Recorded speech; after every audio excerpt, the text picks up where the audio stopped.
समय सार परमागम की 144वीं गाथा के बाद जो कलश आते हैं उनमें 93वें कलश की चर्चा अपन ने कल आरंभ की थी और उसका सामान्य अर्थ किया था। अब कलश टीका और वो पंडित बनारसी दास जी नाटक समय सार में उसका क्या अर्थ करते हैं, हम उस पर थोड़ा गंभीरता से विचार करते हैं। भावार्थ इस प्रकार है, जो पेज नंबर 265वां पेज, समय सार अनुशीलन भाग 2, 265 पेज, नीचे से 6वीं लाइन। भावार्थ इस प्रकार है कि जितना नय है उतना श्रुत ज्ञान है। श्रुत ज्ञान परोक्ष है और अनुभव प्रत्यक्ष है, इसलिए श्रुत ज्ञान बिना जो ज्ञान है वह प्रत्यक्ष अनुभवता है। इस कारण प्रत्यक्ष रूप से अनुभवता हुआ जो कोई शुद्ध स्वरूप आत्मा है वही ज्ञान पुंज वस्तु है, ऐसा कहा जाता है। देखो, ये सीधा सीधा कुछ ख्याल में नहीं आता ये क्या कहना चाहते हैं, क्योंकि परस्पर विरुद्ध कथन लगता है। कैसे लगता है? पहले तो कहते हैं कि जितने नए हैं वो सब श्रुत ज्ञान रूप होते हैं, जितना नए है वो सब श्रुत ज्ञान है, और श्रुत ज्ञान है वो परोक्ष है, तो सारे नए परोक्ष हो गए। अब मति ज्ञान भी इंद्रिय ज्ञान है वो परोक्ष है, और फिर कहते अनुभव प्रत्यक्ष है। तो मति और श्रुत ज्ञान यदि परोक्ष हैं और फिर अनुभव प्रत्यक्ष है, और तो इसके फिर और कौन सा ज्ञान है? अवधि ज्ञान, मन पर ज्ञान और केवल ज्ञान अभी है नहीं। चौथे गुणस्थान वर्ती सामान्य पुरुष के मनुष्य के अवैध ज्ञान भी नहीं है, मन पर ज्ञान भी नहीं है, होते भी तो वे तो पुद्गल के जानने में निमित्त होते हैं, आत्मा के जानने में भी निमित्त भी नहीं होते हैं, लेकिन है ही नहीं ना, तो समस्या ही नहीं है। अब दो ही ज्ञान हमारे पास हैं और वो प्रत्यक्ष पकड़ने में आता है, प्रत्यक्ष ज्ञान के, परोक्ष ज्ञान के पकड़ने में नहीं आता है, तो फिर हमारे को आत्मा पकड़ने में आना ही नहीं चाहिए ना। और ये समस्या के लिए इतनी ही नहीं है, इसके आधार पर कुछ लोग कह सकते हैं ना, यही तो हम कहते हैं ना कि चौथे गुणस्थान में आत्मा सीधा प्रत्यक्ष पकड़ने में नहीं आता। तो वो तो जो ऐसा कहते हैं वो तो ये कहते हैं कि 7वें गुणस्थान में पकड़ने में आता है, लेकिन वो तो मति ज्ञान श्रुत ज्ञान तो वही है, वहाँ भी वे परोक्ष ही है। फिर तो केवल ज्ञान होने के बाद ही आत्मा पकड़ने में आएगा, फिर उन्हें 13वें गुणस्थान में जाकर के सम्यक दर्शन मानना पड़ेगा। लेकिन इसमें से एक अर्थ ध्वनि निकलती है कि इसका मतलब ये है कि बेई मति ज्ञान श्रुत ज्ञान इंद्रिय और मन के निमित्त के होने से और विकल्पात्मक नए के विकल्पात्मक होने से परोक्ष हैं। बेई मति और श्रुत आत्मा को सीधा जानने के लिए प्रत्यक्ष भी हैं। अब वो प्रत्यक्ष कैसे हैं, वो रहस्यपूर्ण चिट्ठी में बहुत अच्छे विस्तार से उन्होंने बताया है कि क्या होता है। परोक्ष तो क्यों कहते हैं? परोक्ष तो इसलिए कहते हैं कि वे विशद नहीं है, असंख्य प्रदेश अनंत गुण उनको स्पष्ट दिखाई नहीं देते हैं। सिद्ध किया है वहाँ कि यहाँ तक लिखा है रहस्यपूर्ण चिट्ठी में कि जैसे हमें आपका चेहरा दिख रहा है ना, ऐसे अनुभव में आत्मा इतना स्पष्ट भी नहीं दिखता। हमें आप हाथ की रेखाएं दिखती नहीं, इतना स्पष्ट भी आत्मा नहीं दिखता है, इसलिए हम उसे परोक्ष कहते हैं। ऐसा लगा? उन्होंने कहा पारमार्थिक प्रत्यक्ष तो है नहीं, इसलिए क्यों नहीं है? क्योंकि केवल ज्ञान नहीं है, और मन पर ज्ञान और अवधि ज्ञान आत्मा को जानने का काम करते नहीं है। तो साम्यवहारिक प्रत्यक्ष क्यों है? तो साम्यवहारिक प्रत्यक्ष तो कहते हैं मैंने अपनी आंख से देखा, तो आंख से जैसा हम देखते हैं वो जितना स्पष्ट होता है, ऐसे अनुभव में आत्मा सीधा उतना साफ भी दिखाई नहीं देता, इसलिए हम उसे साम्यवहारिक प्रत्यक्ष भी नहीं कह सकते। फिर बाद में कहा कि शास्त्र में लिखा तो है कि प्रत्यक्ष होता है, तो उन्होंने कहा वो तो जो आत्मा का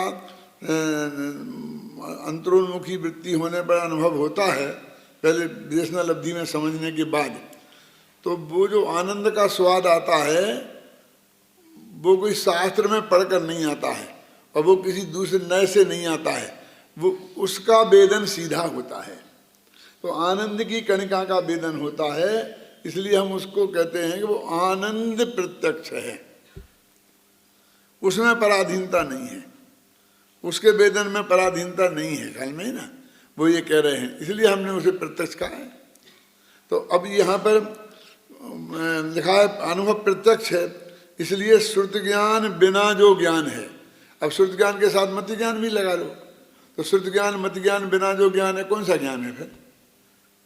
मतलब मति ज्ञान और श्रुत ज्ञान में ही आत्मा को सीधा जानने की, बिना नए पक्ष के विलीन हो जाने पर और इंद्रिय और मन के निमित्त नहीं होने पर जानने की ताकत है, उसका नाम अन्य ज्ञान। और टोडरमल जी ने रहस्यपूर्ण चिट्ठी में लिखा कि उसे मन जनित भी कहते हैं और उसी को अतीन्द्रिय भी कहते हैं। क्यों? क्योंकि मन उसमें मन है ना, मन के बिना नहीं हुआ है, इसलिए मन जनित कहते हैं। और मन साइलेंट हो गया है इसलिए, और अतीन्द्रिय का स्वाद आया है, वो सीधा आया है, इसलिए उसे अतीन्द्रिय कहते हैं।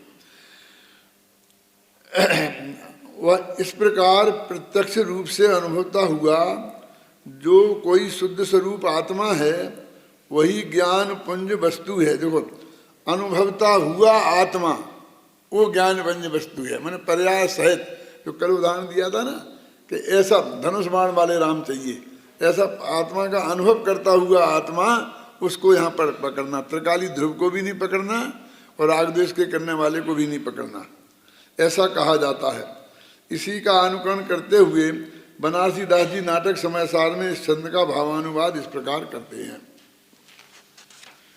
अब ये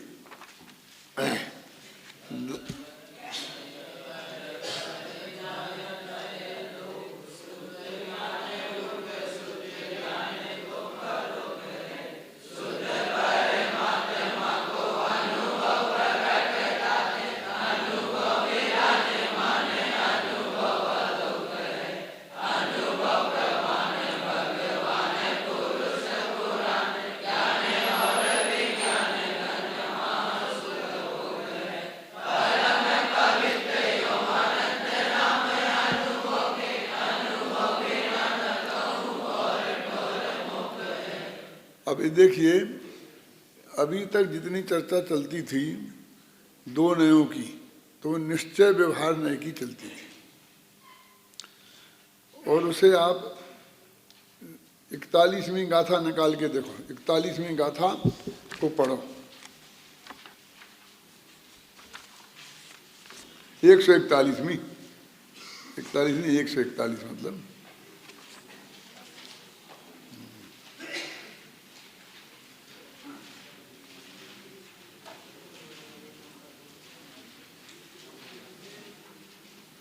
है ना। जीवे कम्मम बद्धम पुट्ठम चेदि व्यवहार नय भणिदम शुद्ध नयस्य जीवे अबुद्ध पुट्ठम हवदि कम्मम। कि जीव कर्मों से बंधा है, कर्मों ने उसे स्पर्श किया है, ये व्यवहार नय का कथन है। और शुद्ध निश्चय नय से ना आत्मा कर्मों से बंधा है और ना कर्मों ने उसे छिया है। क्यों दिखाई दे 41वीं का था? क्योंकि में निश्चय व्यवहार नय लिखा है। और इसके बाद जो सारी प्रकरण चल रहे हैं ना, वो निश्चय व्यवहार के संदर्भ में ही चल रहा है। और ये जो हमारे कलश आए थे ना 20 कि एक से बंधा है, तो निश्चय से बंधा नहीं है और व्यवहार से बंधा है, ये ऐसा ही चल रहा था। सारा टोन क्या चल रहा था? निश्चय व्यवहार का। और अभी यहाँ पर बनारसी दास जी क्या कहते हैं? द्रव्यार्थक पर्यार्थक। अब इनने ये नहीं ले लिए, देखो ये कहीं नहीं, आपने सोचा ही नहीं होगा। ये बस ये छंद पढ़ा तो इसका पढ़ लिया, द्रव्यार्थक पर्यार्थक है, वहाँ पढ़ा तो निश्चय व्यवहार पढ़ लिया। अब इनका यहाँ भी जो अर्थ किया है तो वो निश्चय व्यवहार ही लगाना चाहिए था ना। जब उन्हीं दो की बात चल रही थी। और समय अपन तो पहले भी का समय सार में वो निश्चय और व्यवहार की मुख्यता से कथन है, और प्रवचन सार में द्रव्यार्थक नय और पर्यार्थक नय की मुख्यता से कथन है। पर प्रवचन सार आगम का ग्रंथ है, मतलब सिद्धांत का ग्रंथ है। वस्तु स्वरूप के प्रतिपादन का ग्रंथ है और समय सार अध्यात्म का ग्रंथ है। निश्चय व्यवहार ये अध्यात्म के नए हैं, सिद्धांत के नए संग्रह व्यवहार हैं, निश्चय व्यवहार नहीं है। तो ये अध्यात्म के नए हैं। तो यहाँ पर ये सिद्धांत के नए क्यों लगाए फिर उन्होंने? ये एक प्रश्न समझ में है ना? ये किसी के दिमाग में नहीं आती है ये बात, लेकिन जो आता वो पढ़ लेते हैं, बस खत्म। अभी देखिए, अब इनने दो नए लगाए, तो इस मूल कलश में तो ये दो नए हैं नहीं। देखो पढ़ो अब मूल कलश। आक्रमण्य विकल्प भाव मचलम पक्षई नया नाम बिना सारो या समय से, है ना?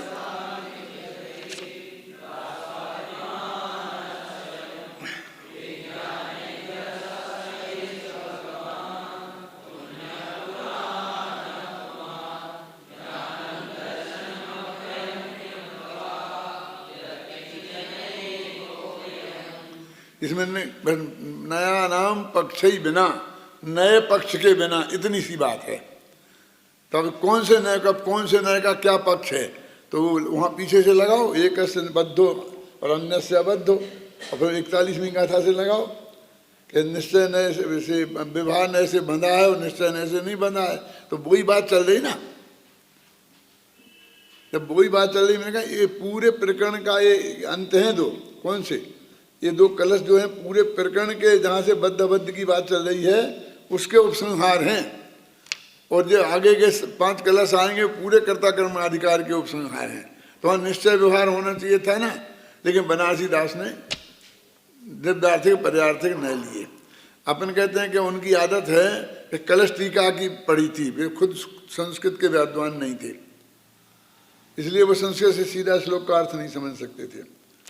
वे कलश टीका है उस वक्त उपलब्ध थी, और कोई हिंदी की टीकाएँ समय सार की उपलब्ध नहीं थी, न कलशों की उपलब्ध थी। तो उन्होंने जो भी अर्थ समझा था वो कलश टीका से समझा था। अब कलश टीका में भी यहाँ पर नहीं दिया द्रव्यार्थिक पर्यार्थिक में, फिर इन्होंने कैसे ले लिया? तो फिर पीछे जाके अपन देखेंगे कलश टीका को, तो उन्होंने ऐसे जगह जगह जाकर जहाँ भी दो नए की बात आई वहाँ द्रव्यार्थिक पर्यार्थिक नए लिया है।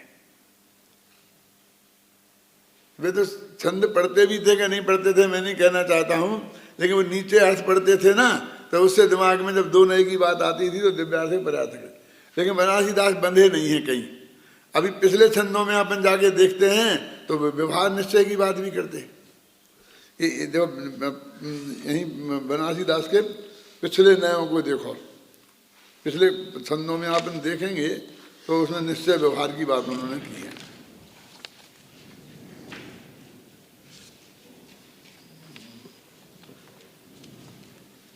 इसमें जरा गहरा अध्ययन करना पड़ता है, घर पे बैठ के शांति से माथा मारना पड़ता है। पीछे से आप देखेंगे 2-4 छंद जाकर के, तो वहाँ पर इन्होंने निश्चय व्यवहार शब्द का प्रयोग भी किया है। हाँ बोलो कौन सा पेज? 243 पेज।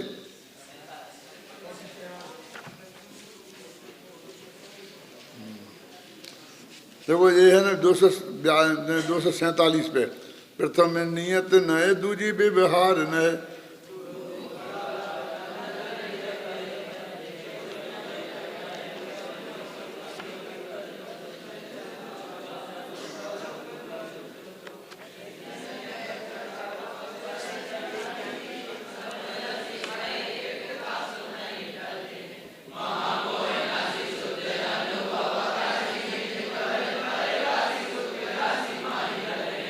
तो मतलब देखो उन्होंने वहाँ निश्चय व्यवहार किया और यहाँ दिव्यार्थिक पर्यार्थिक पे आ गए।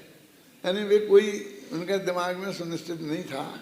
बसलियत में ये जो अपन ने कलश पद्यानुवाद किया है और जो बनारसी दास का जो पद्यानुवाद है मैं उसे भावानुवाद कहता हूँ, बार बार लिखा है ना, उनमें ये फंडामेंटल अंतर है।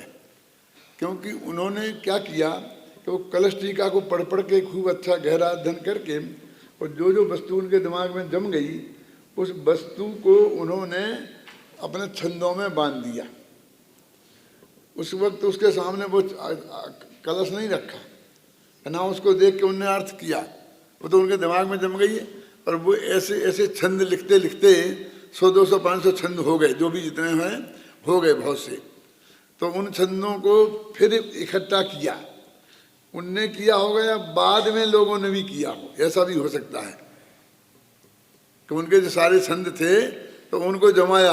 तो कहीं कहीं तो ऐसे भी छंद आते हैं कलश कि जिनका एक भी छंद नहीं मिलेगा बनारसीदास का, और कई ऐसे मिलेंगे कि एक एक के 10-10 छंद मिल जाएंगे। जहाँ उनका मन रम गया तो उन्होंने 10-10 छंद लिख दिए, माने वे उससे बंध के नहीं चले, और अपन ने बराबर ऊपर संस्कृत का देख कर बराबर लिख करके उसके इसका ही ये है, और अक्षर से अक्षर मिलान करके उसका पद्यानुवाद करने की कोशिश की। तो ये दोनों एक दूसरे के पूरक हैं, ऐसा नहीं कि वो था तो इसकी क्या जरूरत थी, ये है तो उसकी क्या जरूरत है। वो अपने अलग टाइप से लिखे गए हैं और इसमें अलग टाइप से विषय वस्तु है, ख्याल में है ना। ये दोनों को यदि उस छंद का, अब ये इस छंद का ये अर्थ है, कई जगह आप देखेंगे तो उस छंद से वो अर्थ बैठेगा ही नहीं, और ऐसे छंद भी मिल जाएंगे कि जो कलश है ही नहीं वैसे। तो वो क्या किया कलश टीका वाले ने कि वो जो टीका में है ना वो बात, उस बात को उन्होंने अपने कलश टीका में लिख दिया किसी छंद के अर्थ करते वक्त। तो उनने वहाँ से पकड़ के ले लिया। ऐसा उदाहरण के तौर पर मैं बताता हूँ, कौन सा छंद है ना, कोई जन धोबी के घर गयो, पहनो परायो वस्त्र अपनो मान लियो है। तो ये ऐसा छंद में नहीं है संस्कृत के में, लेकिन उसमें जो टीका है ना उसमें है। तो उन्होंने जब वो छंद उसके नज़दीक का छंद है, उस छंद में वो अर्थ लिख दिया कलश टीका वाले ने, उदाहरण धोबी का दे दिया। तो उन्होंने वहाँ से लेकर के धोबी वाला छंद बना दिया, जब मूल में तो धोबी का कुछ है ही नहीं। तो इससे हमको क्या स्टडी करने से क्या निकला हमारा, कि हमारे समझ में आ गया कि जे उन्होंने कलश के को एक एक छंद के हिसाब से कुछ छंद नहीं लिखे। अब हम जो जिसके नज़दीक है उसके हिसाब से हमने उसके नीचे उसे रख दिया उठा उठा करके, और ऐसा एक व्यवस्थित नाटक समय सार है बन गया है, ऐसा है। अब यहाँ देखिए, एक दरब की नय और परजाय की नय, ये दो नए श्रुत ज्ञान के रूप हैं और श्रुत ज्ञान परोक्ष है। ये एक कलश टीका में लिखा बिल्कुल 2 पंक्तियों में स्पष्ट शब्दों में, उसी को इन्होंने गद्य में पद्य में बांध दिया है। शुद्ध परमात्मा को अनुभव प्रगट ताते अनुभव विराजमान अनुभव अधोख है। इसे कहते हैं कि वो अनुभव है, वो इन दोनों नयों से पार है, और जितने भी विशेषण इसमें दिए हैं भगवान आत्मा के कलश में, वो सब उनने अनुभव के विशेषण बना दिए। क्या परम पवित्र एवं अनंत नाम अनुभव की, ये अनुभव के नाम हैं। कौन? भगवान, पुरुष, पुमान, ज्ञान, विज्ञान घन, महासुख का पुंज, परम पवित्र, ऐसे जो अनंत नाम हैं वे सब अनुभव के नाम हैं, ये इन्होंने बना दिया। अभी अपने पढ़ते हैं, सब बात इसमें नीचे लिखी है जो मैं आपको बता रहा हूँ। द्रव्यार्थक और पर्यार्थक ये दोनों ही नए श्रुत ज्ञान हैं, ये तो अर्थ है, और श्रुत ज्ञान परोक्ष प्रमाण है तथा शुद्ध आत्मा का अनुभव प्रत्यक्ष प्रमाण है। यह अनुभव निर्दोष है, सुशोभित है, प्रमाण है, भगवान है, पुरुष है, पुराण है, ज्ञान है, विज्ञान घन है, महान है और सुख का पोषण करने वाला है। यह अनुभव परम पवित्र है, इसके अनंत नाम हैं। यह मोक्ष स्वरूप है, मोक्ष का कारण है, इसके बिना अन्यत्र कहीं भी मोक्ष नहीं है।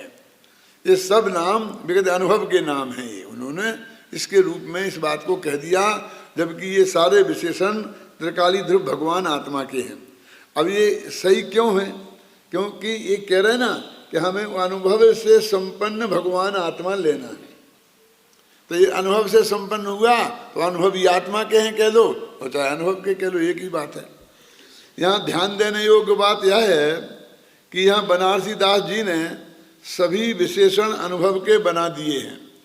भगवान, पुण्य, पुमान, पुरुष, ज्ञान आदि सभी को अनुभव का नामांतर बताया है। कलश टीका में भी इसी प्रकार की ध्वनि विद्यमान है। स्पष्ट नहीं लिखा उन्होंने, उसमें से ध्वनि निकलती है।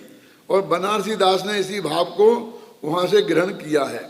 दूसरे यहाँ मूल छंद में नयों के नाम नहीं है, परंतु बनारसी दास जी ने कलश टीका के अनुकरण पर यहाँ द्रव्यार्थक पर्यार्थक नए ही लेते हैं, पहले के समान निश्चय व्यवहार नए नहीं लेते। इससे प्रतीत होता है कि बनारसी दास जी को दोनों प्रकार के नयों के लेने में कोई संकोच नहीं है, किंतु कलश टीकाकार सर्वत्र ही द्रव्यार्थिक पर्यार्थिक नयों को ही लेते आ रहे हैं। इस संबंध में विस्तृत समीक्षा पहले की जा चुकी है, अतः यहाँ कुछ लिखने की आवश्यकता नहीं है। ये 4 पंक्तियाँ लिखना बहुत स्टडी के बाद लिखी जा सकती हैं। हम कहते बनारसी के कलश टीकाकार हमेशा द्रव्यार्थिक पर्यार्थिक ही लेते हैं। ये लेन लिखना कितना कठिन है, क्यों, कितनी बड़ी जिम्मेवारी है कि आपने पूर्व शुरू से अंत तक देखा हो, क्यों, और उन्होंने सर्वत्र बोई लिया हो, तब लिख सकते हैं ना। कहने को तो कुछ नहीं है इसमें अभ्यास है, लेकिन ये कितने अध्ययन की अपेक्षा रखता है, यानी कितने अध्ययन के बाद ये पंक्ति लिखी जा सकती है। तो आपको इसमें इतना जो अध्ययन करने के बाद, मेहनत करने के बाद निष्कर्ष निकाला है, वो आपको यहाँ पर बिल्कुल तैयार माल मिल गया कि दोनों कंपैरेटिव स्टडी हो गई। नहीं दादा, इसको हम कहते, ये अनुशीलन है, हम ऐसा करना है कुछ। अब ये छंद का अर्थ आसान है, तो इस छंद का अर्थ लिखना, कहने को तो कुछ नहीं, छंद का अर्थ लिख दिया है, लेकिन इस छंद का अर्थ लिखने में भी पसीना छूट जाए, क्योंकि हम जो लिखें वो 2000 वर्ष की परंपरा में जो उसका अर्थ होता आया है उसके विरुद्ध भी ना आ जाए। यदि आता है कहीं अंतर तो उसका कारण भी हमें देना पड़ता है, देते हैं कि इस कारण से हमने ये अंतर दिया है, वहाँ ये है, यहाँ ये है, यहाँ ये है, यहाँ ये है, ये तब जाकर के वो बात बनती है। 144वीं गाथा में समय सार को सम्यक दर्शन और सम्यक ज्ञान ही कहा है, अतः समय सार के नामांतरों को अनुभव के नामांतर कहना अनुचित भी नहीं है। संक्षेप में यहाँ यही कहा जा रहा है कि नए पक्षातीत समय सार ही सम्यक दर्शन है, सम्यक ज्ञान है, अनुभव है, और इसी अनुभव के गीत यहाँ गाए गए हैं नाटक समय सार के इस छंद में। ये इस छंद का मर्म है, ख्याल में ना क्या कि ये जो हमारा ये प्रकरण है कि नयों के पक्ष के बिना, अभी इस पर काफ़ी व्याख्यान की अपेक्षा है इस पर को स्पष्ट करने के लिए कि नया पक्षातीत जो मैं बोलता हूँ ना कि मति ज्ञान और श्रुति ज्ञान को समझने में बहुत बड़ी भूल हुई है, और इसी वजह से मुझे तत्वार्थ सूत्र की टीका लिखने का विकल्प है। वहाँ लिखा है इंद्रियान इंद्रिय निमित्तम, मति ज्ञान इंद्रिय और मन के निमित्त से होते हैं। अर्थ तो उसका ये है कि इंद्रिय मति ज्ञान में इंद्रियों और मन निमित्त होते हैं। अब कहो इसमें क्या अंतर आ गया, क्योंकि यदि इंद्रिय और मन के निमित्त से तो आत्मा का ज्ञान अनुभव होता नहीं है, और नयों के विकल्पों से आत्मा का अनुभव नहीं होता है, और नयों के विकल्प रूप है श्रुत ज्ञान, और इंद्रिय और मन से होता है मति ज्ञान, तो फिर आत्मा का ज्ञान मति और श्रुत ज्ञान से हो ही नहीं सकता है ना। तो और होता है तो हमको वो गुंजाइश छूटना चाहिए ना। जो भी तत्वार्थ सूत्र पढ़ते हैं और बड़े विद्वान रहे हैं, वो बस जो इंद्रियों मन के निमित्त से उसे मति ज्ञान कहते हैं, उसे मति ज्ञान कहते हैं, उसे मति ज्ञान कहते हैं, जो इंद्रियों मन के निमित्त से वो मति ज्ञान कहते हैं। तो ये नहीं रही ना बात, क्योंकि जो असली काम हमें करना है आत्मा के अनुभव का, मुक्ति के मार्ग का, वो काम मति ज्ञान से हो ही नहीं सकता। ऐसा अर्थ हो गया, क्योंकि इंद्रियों मन के निमित्त से जब हम भी मति ज्ञान का प्रयोग करेंगे तो पुद्गल ही समझ में आएगा, आत्मा तो समझ में आने वाला है नहीं। और जब तक हम नयों के विकल्प उठाते रहेंगे तो विकल्पात्मक ज्ञान में ही आत्मा आएगा, अनुभव ज्ञान में तो आत्मा आएगा नहीं। वो ही मति ज्ञान और श्रुत ज्ञान अनुभव के काल में प्रत्यक्ष हो जाते हैं। प्रत्यक्ष हो जाते हैं माने इंद्रियों और मन की पराधीनता नहीं रहती है और नयों के विकल्प नहीं है। इसलिए दो विशेषताएं बताई उन्होंने। कौन सी दो विशेषताएं? एक तो इंद्रियों मन की पराधीनता नहीं रहती है, और दूसरे नयों के विकल्प वो ज्ञान निर्विकल्पक हो जाता है। वो ज्ञान विकल्पात्मक नहीं रहता है, वो निर्विकल्प इंद्रिय और मन के बिना है, इसलिए उसको अतीन्द्रिय कहते हैं, और विकल्प नहीं है इसलिए उसे निर्विकल्पक कहते हैं। तो जो रहस्यपूर्ण चिट्ठी में विकल्प से निर्विकल्प ज्ञान कैसे होता है, एक प्रकरण है पूरा, उसमें ये बात स्पष्ट वो खुलासा की है क्या, कि विकल्पात्मक ज्ञान निर्विकल्प ज्ञान में कैसे परिणमित होता है। पहले तो हम अपने विकल्पात्मक ज्ञान में समय सार इन आंखों से पढ़कर, इन कानों से सुनकर, इस मन से विचार कर उस विषय वस्तु को हम वो भगवान आत्मा का निर्णय करेंगे। पहले क्या करेंगे, देखो, इन कानों से सुनकर, इन आंखों से पढ़कर और इस मन से विचार कर ये निर्णय करेंगे, और फिर आंखें भी बंद कर लेंगे, कान भी बंद कर लेंगे, और मन से सोचना भी बंद कर देंगे, है ना, मन पावे विश्राम। तो ये विकल्पात्मक ज्ञान से निर्विकल्प होना हुआ। और पहले हम निश्चय नय से ऐसा, व्यवहार नय से ऐसा, ऐसे नयों के विकल्पों से समझेंगे, और फिर इन नयों के विकल्पों का समन कर देंगे, और वो समझ रह जाएगी। वो श्रुत ज्ञान का आत्म सन्मुख करना हुआ, और ये मति ज्ञान का आत्म सन्मुख करना हुआ। ये बिल्कुल प्रैक्टिकल है, असली धर्म की बात, आत्मा का अनुभव की बात, जो जिस धर्म का शुरुआत जहाँ से होगी, जो मूल मुद्दे की बात जिसे कहते हैं। इसको ऐसा नहीं समझना कि ये कोई यहाँ वहाँ की गप्प मार रहे हैं क्या। मैंने वो विकल्पक ज्ञान, मति श्रुत ज्ञान को निर्विकल्प कैसे होता है। तो जिन लोगों ने श्रुत ज्ञान को विकल्पात्मक ही माना है और मति ज्ञान को इंद्रिय और मन के निमित्त से होने वाला ज्ञान ही माना है, उनने वो रास्ता ही बंद कर दिया है आत्मा के अनुभव का, सम्यक दर्शन होने का। तो सम्यक दर्शन नहीं होगा, सम्यक ज्ञान कैसे होगा, सम्यक चारित्र कैसे होगा, सारे रास्ते बंद हैं उसके। ख्याल नहीं ना भाई। देखो अभी फिर वो जो अपने बड़े दादा को बहुत प्रिय कलश है, वो इसके बहुत व्याख्यान करते रहते हैं, वो कलश आएगा। और इस पे तो मैंने 5-6 पेज लिखे हैं, देखो उसमें भी ऐसा बहुत माल है।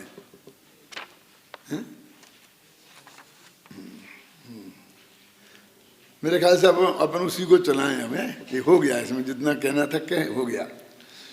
दूरम भूरि विकल्प जाल गहने,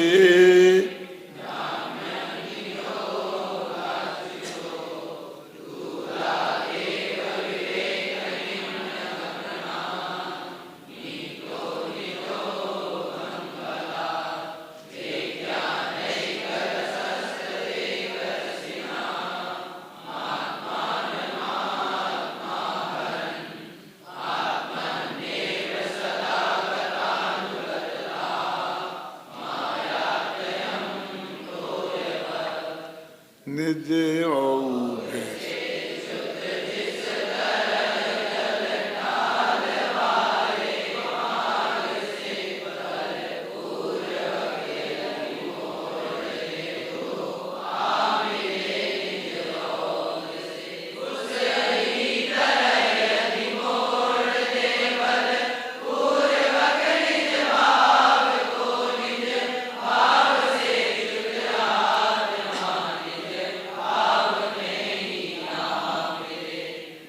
देखो अंत में तोय बत है ना, तोय माने पानी, पानी के समान।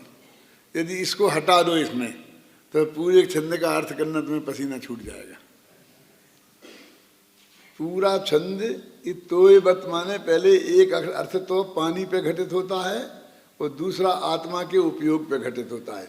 वो जैसा तो पानी में आके मिल जाता है, बिछड़ा हुआ पानी, ऐसे ही उपयोग, बिछड़ा हुआ उपयोग कैसे भगवान आत्मा में मिल जाता है। तोय बत, ये तोय बत जो है, इसका अपन ने हिंदी पद्यानुवाद में कहाँ लिया है, देखो जरा पढ़ के उसमें देखो, जोर से मत बोलो, मत देखो अच्छी तरह से। जिस तरह जल, ये है तोय बत का अर्थ। तोय माने जल और बत माने जिस तरह, है ना। पहली पंक्ति में ले लिया, ख्याल में ना, जिस तरह जल, अब क्या है, पहले मोटी मोटी बात ऊपर से सुन लो, फिर इसमें बाद में घटात करेंगे कि वो क्या कहते हैं कि पानी का औघ माने समूह है। तो पानी का समूह नदी भी होता है, तालाब भी होता है, समुद्र भी होता है, झील भी होता है। इनके अंतर तो आप समझते होंगे ना, समुद्र, झील, तालाब और नदी। अब ये नए बांध भी आ गए इसके बाद। तो इनमें पहले चार जो पुराने हैं, इनमें क्या अंतर है? जलौघ है, पानी के समूह तो सब हैं, जल के औघ, जलौघ है ना, तो पानी के समूह तो सब हैं, लेकिन जो बहता हुआ पानी है उसे नदी कहते हैं। बहुत ज्यादा बह रहा हो तो नदी, और कम बह रहा हो तो नाला, यही है ना। अब वो पानी समुद्र, जो सारी नदियां जिसमें गिरती हैं उसे समुद्र कहते हैं ना पानी। और अब झील, लेक जिसे बोल, लेक क्या है? ना तो समुद्र है और ना नदी है। ये लेक अमेरिका में 100 मील लंबी लेकें हैं, वो समुद्र जैसा ही दिखता है क्या? 100 मील लंबी, 100 मील चौड़ी, इतने बड़ी बड़ी लेकें जमीन है। अपने यहाँ शास्त्रों में आता है कि मानसरोवर है, हिमालय के ऊपर सबसे मानसरोवर झील है। तो ये है तो नेचुरल, मतलब समुद्र जैसी, लेकिन ये समुद्र में नदियां गिरती हैं, इसमें नदियां बदियां इसमें नहीं गिरती हैं। माने वो तो होता है सब नीचे, ये पहाड़ों के ऊपर, मतलब ऑटोमेटिक इतना पानी वहाँ इकट्ठा होता है, लेकिन दरिया नहीं है, वो झील है। और ये तालाब कि जो नदी नालों को बांध कर, नदियों को बांध करके बनाए गए हैं, पानी रोक कर वे तालाब हैं, और बड़ी नदियों को बांध के बनाए गए हैं वे बांध हैं आज के, लेकिन सब जलौघ है। अब उन्होंने एक जलौघ शब्द का प्रयोग कर दिया, औघ, औघ शब्द लिख दिया, जलौघा, ब्राह्मण जौघा तो है ना, औघ शब्द का प्रयोग कर दिया। तो जल के औघ ये सब हैं। अभी वो क्या कह रहा है कि जल के समूह से, औघ से पानी निकल गया तो वो पानी बर्बाद होने वाला है। जंगल में जाएगा तो मिट्टी सोख लेगी, कुछ पेड़ पौधे सोख लेंगे, माने उसे बर्बाद, वो जल के रूप में नहीं रहेगा, माने उसका प्रवाहीपन खत्म हो जाएगा, उसका जो स्वाद है वो खत्म हो जाएगा। नीम के पेड़ के जड़ में जाएगा तो कड़वा हो जाएगा, नींबू के में जाएगा तो खट्टा हो जाएगा, क्या विकृत हो जाएगा ना। अपने औघ से वो जल छूटा तो उसकी दुर्दशा ही होने वाली है, समझ गए ना। और यदि वो जल लौट के फिर अपने औघ में आ जाए, अभी मैं समुद्र नहीं कहना चाहता हूं, औघ सब जल के औघ में आ जाए तो फिर वो अमर हो जाएगा, फिर वो काफी सुरक्षित हो जाएगा।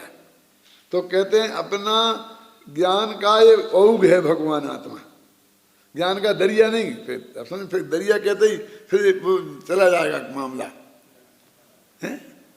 हम कोई भी अर्थ निकालेंगे 5 में से, कौन निकालना है अभी अभी पता चल जाएगा बाद में।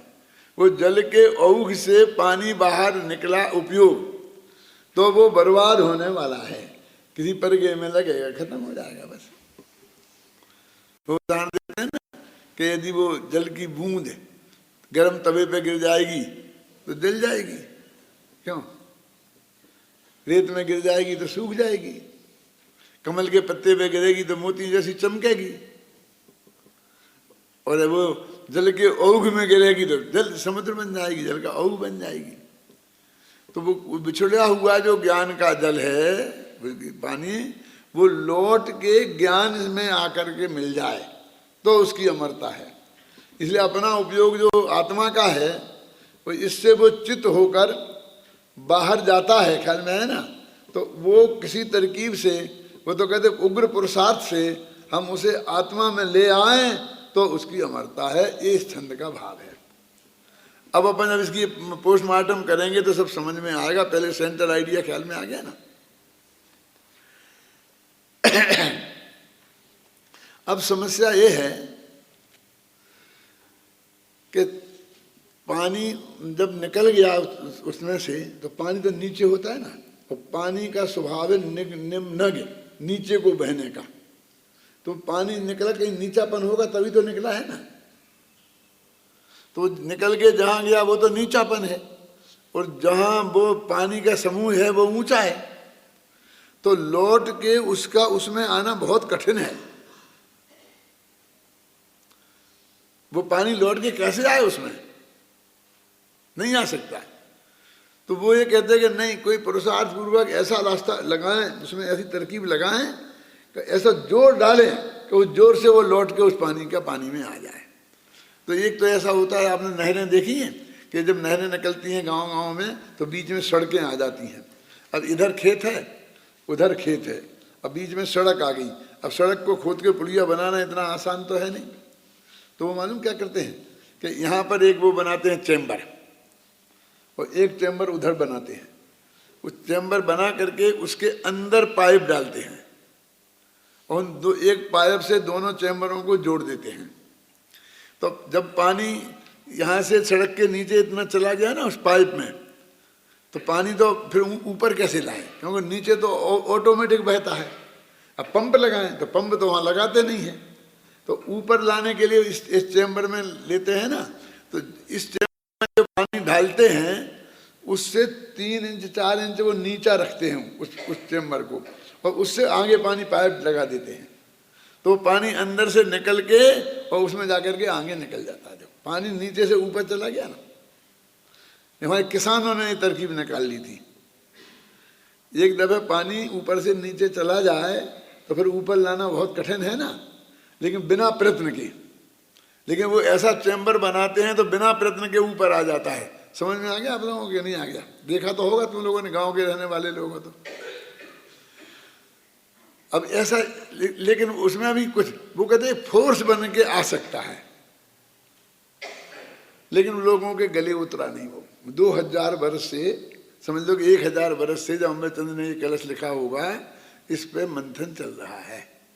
ना बनारसी दास के गले उतरता है, ना कलश टीकाकाल के गले उतरता है, ना स्वामी जी के गले उतरता है कि वो पानी एक दफे वहां से नीचे हो गया क्या, तो फिर ऊपर आके उसी में जाके मिल जाए, ये बहुत कठिन काम है। बताया समझे ना? पूज्य गुरुदेव श्री ने इसमें बहुत माथा मारा, और उन्होंने कहा जलौघा माने नदी का पानी। क्या? तो नदी का पानी एक जगह से निकला, तो जहां से वो निकला और लौट के वहीं तो नहीं आ सकता, लेकिन वो ढाल वाले मार्ग से उसे ऐसा डाल दें तो आगे नदी नीची होती जाती है ना, और नदी के उसी बहाव में वो कहीं आके जाके मिलाया जा सकता है। समझ में आया कि नहीं है? देखो गंगा नदी निकली ना गंगोत्री से, तो हरिद्वार से एक बहुत बड़ी नहर निकाली, नदी जैसी नहर निकली है हरिद्वार से। और वो नहर निकालते हुए गंगा के पानी को, गंगा तो अलग जा रही है, वो नहर अलग जा रही है, और फिर उसी नहर को जाकर के कानपुर में उसी गंगा में छोड़ दिया। क्यों किया ऐसा? और उसमें यहाँ से दिल्ली से देहरादून तक जाओ तो 3 जगह ऐसे पुल मिलेंगे आपको कि एक जगह वो पानी नीचे से जा रहा है, दूसरी नदी आड़ी आती है ना, वो ऊपर से जा रही है। वो नहर का पानी नीचे से जा रहा है ऐसा, और नदी जा रही है ऐसा। दूसरी जगह नदी नीचे से जा रही है, नहर ऊपर से जा रही है। और तीसरी जगह नदी और नहर दोनों बिल्कुल एक लेवल से भी जा रही हैं, और नदी का पानी नदी में चला गया और नहर का पानी नहर में चला गया। कैसे हुआ होगा? जाके प्रैक्टिकल देख के आओ। उन्होंने उस, आप समझ है तरकीब, उसमें ऐसा बना दिया कि वहाँ एक लेवल पर आएगा, और उससे ऊपर जब पानी आएगा, चाहे वो नहर का आवे चाहे नदी का आवे, नदी का पानी आएगा तो नदी नहर में चला जाएगा, और नहर का बढ़ेगा तो नदी में चला जाएगा, लेकिन वो अपने दोनों नदियों पे चला जाता है। तो वो पानी वहाँ से निकाला और वहाँ पर डांगल लगा दिया। तो वहाँ पर क्यों मिलाया नदी के नदी में? क्योंकि जितना पानी रास्ते भर में यूज करना था खेतों में खेती करने के लिए, वो तो सब जगह यूज कर लिया पूरा। फिर भी वो, क्योंकि गंगा में से निकली थी, वो लबालब रहती थी नहर, फिर भी वो पानी इतना बचा रहता था कि उसे कहीं ना कहीं तो डालना था। तो उसी गंगा में जाके आगे डाल दिए। तो नदी में ऐसा संभव है कि जब चाहे जहां तक हम ले गए नहर को, और फिर ढाल वाले मार्ग से फिर हमको मेहनत नहीं करनी पड़ेगी। उसको जहां बस नीचाई है जरा सी, तो उधर को वो उसमें जाकर के मिल जाता है। कई जगह ऐसा होता है कि अपने यहाँ पानी होता है ना, यहीं पर रहता है, फिर अपन ऐसा उंगली से ऐसा कर देते हैं तो उसके सहारे से वो बह जाता है कि नहीं बह जाता। ढाल इतना पुरुषार्थ करना पड़ता है, वो सब रामायण इसमें लिखी है। अब मैं आपको पढ़ के सुनाता हूँ। देखो, जिस प्रकार पानी अपने समूह से च्युत होता हुआ दूर गहन वन में बह रहा हो, उसे दूर से ही ढाल वाले मार्ग द्वारा अपने समूह के ओर बलपूर्वक मोड़ दिया जाए तो वह पानी पानी को पानी के समूह की ओर खींचता हुआ प्रवाह रूप होकर अपने समूह में आ मिलता है। उसी प्रकार यह आत्मा अपने विज्ञान स्वभाव से च्युत होकर प्रचुर विकल्प जालों के गहन वन में दूर दूर तक परिभ्रमण कर रहा था। उसे दूर से ही विवेक रूपी ढाल वाले अपने विज्ञान घन स्वभाव की ओर बलपूर्वक मोड़ दिया गया। इसलिए विज्ञान घन आत्मा का रसिक आत्मा आत्मा को आत्मा की ओर खींचता हुआ, ज्ञान को ज्ञानी की ओर खींचता हुआ प्रवाह रूप होकर सदा विज्ञान घन स्वभाव में आ मिलता है। इसका अर्थ है। देखो, आपने देखा होगा ये पेट्रोल की अपनी जो गाड़ी में पेट्रोल भरा है, तो पेट्रोल की जो टंकी है वो तो नीची होती है और उसका मुंह ऊपर होता है, तब तो भरा रहेगा ना। अब उनको निकालना है और नीचे अपनी वो रखी है बर्तन कोई, उसमें पेट्रोल निकालना है, तो उस गाड़ी में को तो गाड़ी को तो ऐसे टेढ़ी कर नहीं सकते आप। क्यों, कैसे निकालते हो? या तो कोई निकालते रहो तो उसमें डाल करके और मुंह से खींचते हैं ना, और मुंह से खींच कर और फिर नीचे वाली बाल्टी में अपन रख देते हैं, तो वो नीचे वाला पेट्रोल इतना ऊपर आकर के और पूरा निकल जाता कि नहीं निकल जाता। देखो, यानी जो बलपूर्वक यदि उसे खींचा जाए तो उसमें ही ऐसा फोर्स बन जाता है। अपन खींच के वैसे चालू कर दो, फिर आपको खींचने की जरूरत नहीं है, वो पूरी टंकी खाली हो जाएगी और पूरा वो पेट्रोल बाहर निकल आएगा और वो गाड़ी वैसी की वैसी रह जाएगी। तो लेकिन बना हुआ होता है ना पाइप, वो आचार्य महाराज को उसका अनुभव था कि बलपूर्वक उस पानी को लौटा करके उसी लेवल तक ले जाया जा सकता है, उससे ऊंचे लेवल तक भी उसको खींच करके बाहर लिया जा सकता है। ख्याल में है ना? तो देखो, इस कलश के भाव को पंडित जयचंद जी छाबड़ा भावार्थ में इस प्रकार प्रस्तुत करते हैं।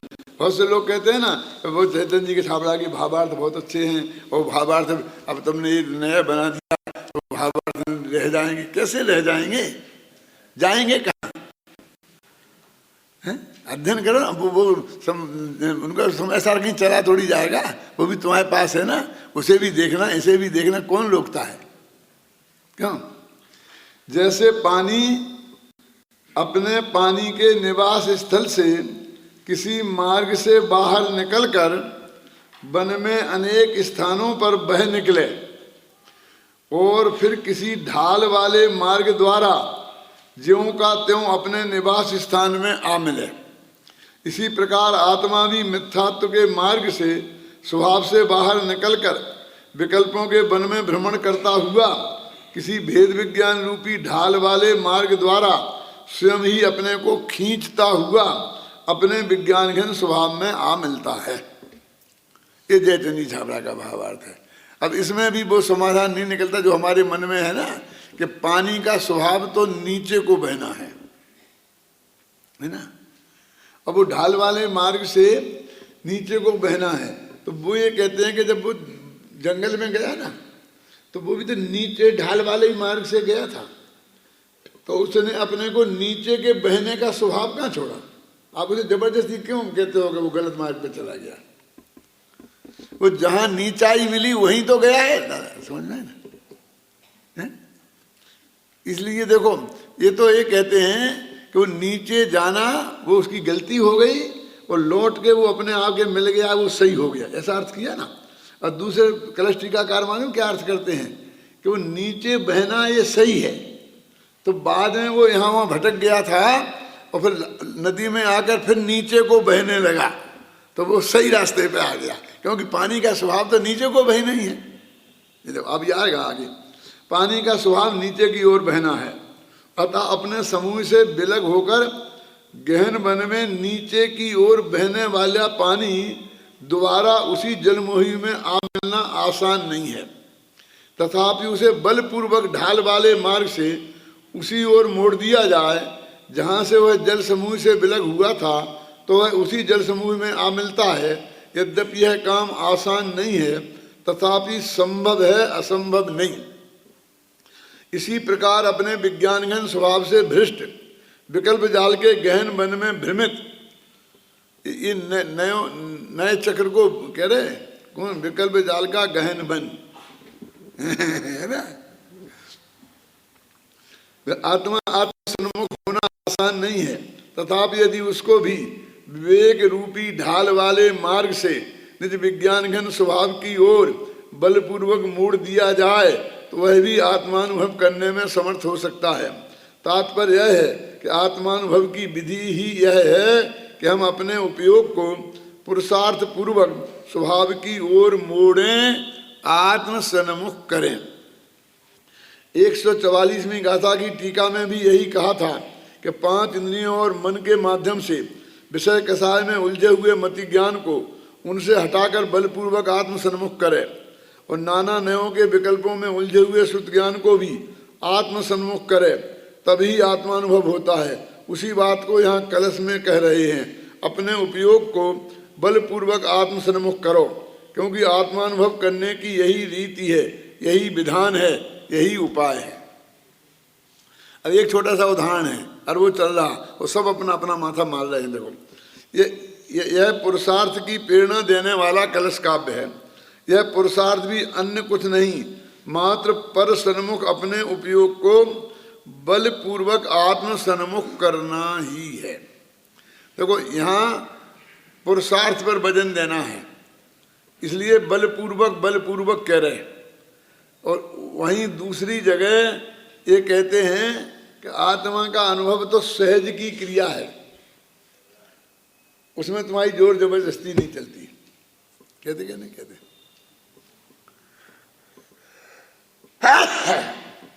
ये कहते हैं कि तुम विकल्पात्मक ज्ञान में आत्मा का निर्णय करने के लिए पूरा प्रयत्न करो, और विकल्पात्मक ज्ञान में सम्यक निर्णय हो जाने के बाद फिर जो रुचि की तीव्रता बनेगी, उसमें कब तुम्हारा ज्ञान विकल्पात्मक से निर्विकल्प होकर अनुभूति हो जाएगी, कर्ण लब्धि में चले जाओगे, तुम्हें पता ही नहीं चलेगा। बोलते ना कि वो सहज है, उसमें बुद्धिपूर्वक किया जाने वाला पुरुषार्थ नहीं है, हो गया ना। तो वहाँ ये कह रहे हो, यहाँ कह रहे बलपूर्वक, तो उसमें भी लिखा है ना शांति जी कि रुचि के जोर से, वो आत्मा की रुचि का जोर इतना बना कि तुम्हें पता ही नहीं चला कभी वो विकल्प से निर्विकल्प में हो गया। तो उसमें भी जोर कह रहे हैं ना, माने चीज एक ही है, इसमें और उसमें फर्क नहीं है, बात एक ही है। यहाँ उसको पुरुषार्थ की मुख्यता से कह रहे हैं कि हमने किया, और वहाँ कह रहे हैं कि रुचि का जोर इतना था कि वहाँ से हटकर अंदर में चला गया। आत्मा के कल्याण करने की रुचि का जोर इतना जोर से था कि वहाँ पर बढ़िया खेल भी चल रहा है, और सिनेमा भी बहुत बढ़िया आया है, एक मेला भी बहुत बढ़िया चल रहा है, और फ्री में माल भी लुट रहा है, फिर भी आप लोग रुचि के जोर से सब छोड़ के यहाँ आ गए। क्यों होता है कि नहीं होता? तो उसे रुचि का जोर कहो, और चाहे ऐसा कहो कि ऑटोमेटिक है। सब आपका ज़्यादा प्रवचन होगा तो मैं सूचना तो करो सबको, वो सूचना वो सब हो जाए, सब अपने आप आ जाएंगे, सब अपने आप आ जाएंगे, आप चिंता मत करो, सब अपने आप आ जाएंगे प्रयत्न से। कि नहीं वो आपको सुनने की रुचि बहुत है ना, तो उसी रुचि का जोर कह लो और चाहे सहज कह लो। तो जहाँ सहज भी आएगा तो इसे विरुद्ध मत समझना इसके, और रुचि का जोर भी आएगा। अभी भी इसका कलश का अर्थ में, अभी बनारसी दास का कलश पढ़ना है, फिर गुरुदेव श्री ने क्या अर्थ निकाला वो पढ़ना है, फिर अपना निष्कर्ष निकालना है। अभी इतनी बात हुई, बाकी की कल।